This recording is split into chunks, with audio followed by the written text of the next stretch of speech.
Okay, so when you see a question like this and it's talking about an increase over a certain number of years, it's a compound interest style question. It's under the topic like growth and decay. You're talking about repeated percentage change.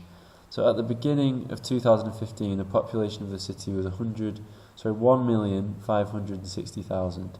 Then assumes that the population will continue to increase at a constant rate of 5.2% each year.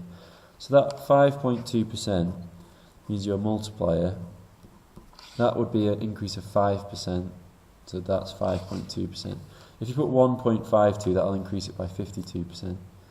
So at the beginning of that year, at the beginning of 2015, your population looked like that. So at the beginning of 2017, that's 2 years later, so we're going to have this increase twice.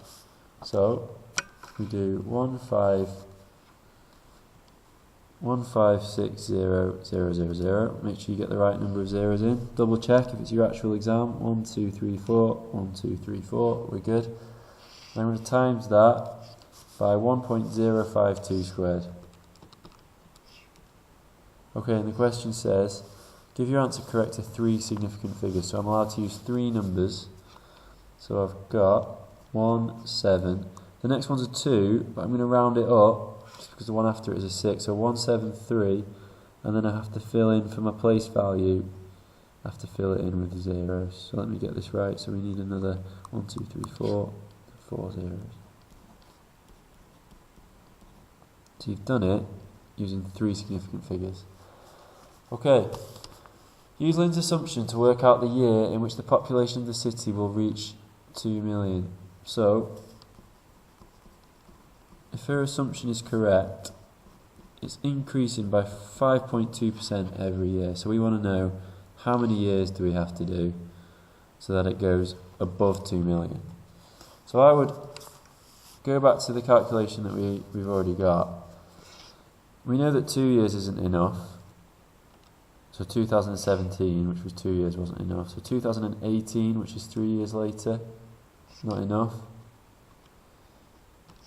2019, which is 4 years later, not enough. 2020, which is 5 years later, right, we've breached the 2 million mark. So we can go back now and say in which year will the population of the city, use Lynn's assumption to work out the year in which the population of the city will reach 2 million. We used a multiplier, we used a power of 5 on the multiplier, which means it's 5 years later. So 5 years on from 2015 gives us 2020. If Lynn's assumption about the rate of increase is too low, so that means that if she's assuming it to be lower than it is, so the increase will actually be more rapid than this, how might it affect your answer to B part 1? Well, if she's assumed the increase to be too low, to be less than it actually is, that means that in real life it's probably increasing faster than this, so by more than 5.2%. So it might not take as long, in relation to B part 1, which is what it mentioned, it might not take as long to actually reach the 2 million mark. So the population might reach 2 million, or you can just write the number out normally, sooner.